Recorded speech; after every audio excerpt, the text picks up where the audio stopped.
Yeah, good morning sa inyong lahat. Mag-garden tour tayo. Ngayon ay May 18.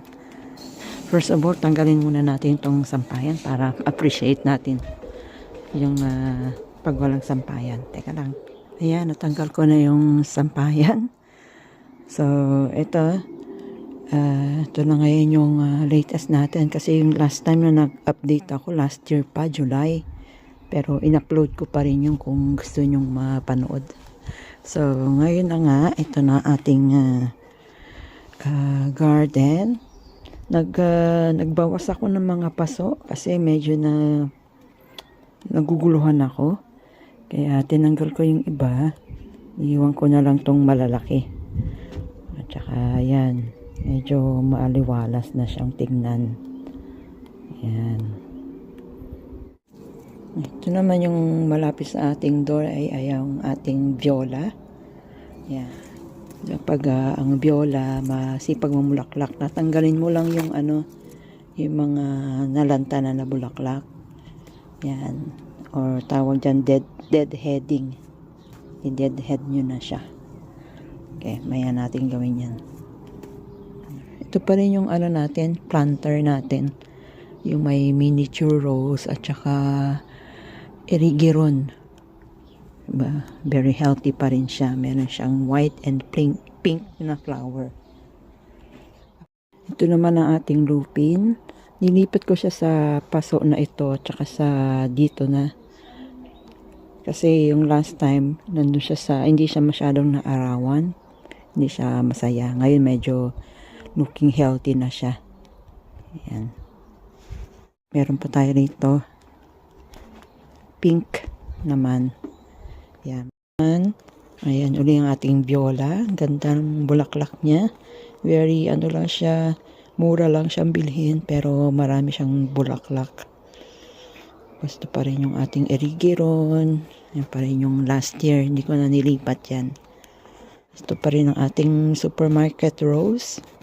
Hindi ko na rin ito nilipat ng paso. Ang ginawa ko, dinagdagan ko na lang ng compost. Tapos may tumutubo sa kanyang sweet pea. Ayan, nilagyan ko na lang ng gapangan. Bali yung sweet pea ko last year, yung mga seeds niya. Yung lupa, ginamit ko dyan. Kaya ayan, may seeds na nag-survive. Kaya tumubo siya. Meron pang isa kaya lang kinain na sigurong ibon.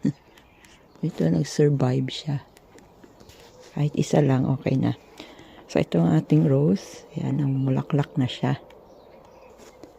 Ayan. Kapag fully bloom na siya, light yellow. Kapag medyo kabubloom lang niya, medyo orange-orange pa. Ito yung ating Asiatic lily. Nag-start pa lang siya.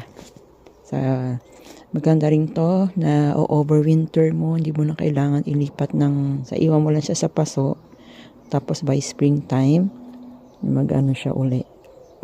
Uusbong siya uli. Sinamahan ko ng erigeron. Tapos dito tayo, turn lang tayo. Ito rin, banda rito, binuhasan ko rin ng mga paso. Ano ba yung bago natin? Ito bago. RG Rantenom. Para yan. So, nabili ko siya na 5 pounds. Very, siya, good value for money kasi ang dami niyang bulaklak. At saka matagal din siya mamulaklak. Matagal yung bloom time niya. So, kailangan mo rin siyang i-deadhead kapag lanta na yung iba para tuloy-tuloy lang yung pamumulaklak niya. So, very pretty siya. Nilagay ko sa basket na waterproof. Ang azalea, medyo napalanta na yung iba Ang ganda ng pamumulaklak nito. Very, lahat siya. Punong-puno ng bulaklak. Nakapasulang din. Kailangan mo ng acidic na soil kasi alkaline kami dito. Kaya kailangan nasa paso. Gamit namin yung ericaceous soil. I-deadhead din natin siya mamaya. Yan. Tapos dito, Ito yung ating Puny Sarah Bernhardt.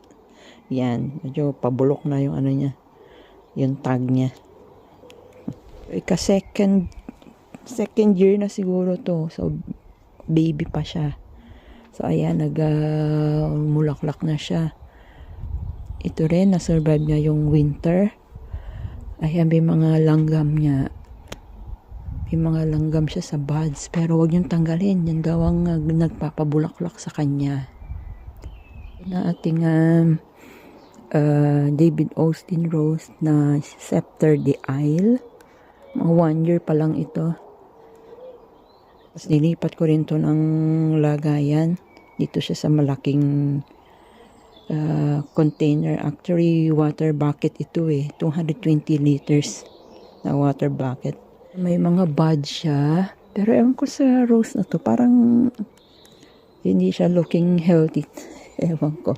Pero siguro okay naman. Lipat ko siya, tas inurong ko para maarawan ng mas mabuti. Isa nating rose. Ito.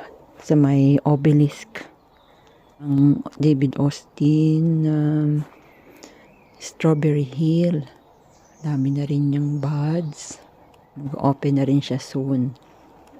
Lately kasi very sunny. Hindi nag-uulan. Kaya masaya yung mga roses dahil naarawan sila. Ayan pa.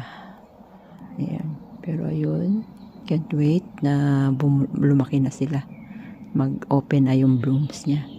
Sa baba niya, so far, gulo pa rin. Yung hosta dun ko nilagay sa ilalim niya kasi gusto niya yung shaded. Kasi pag masyado matikas o matirik yung araw na ano siya, susunog. Yeah, so far, looking okay naman sila. Meron ako mga bare root na tinanim.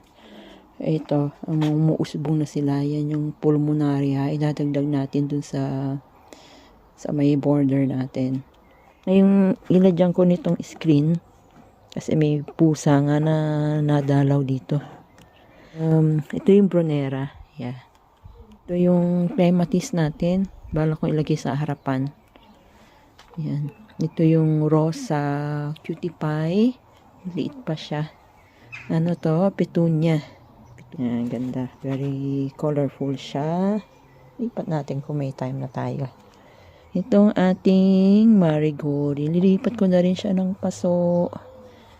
Yan muna ang ating update sa ating garden. Itong decking, bala kong kailangan niya na uling pinturahan.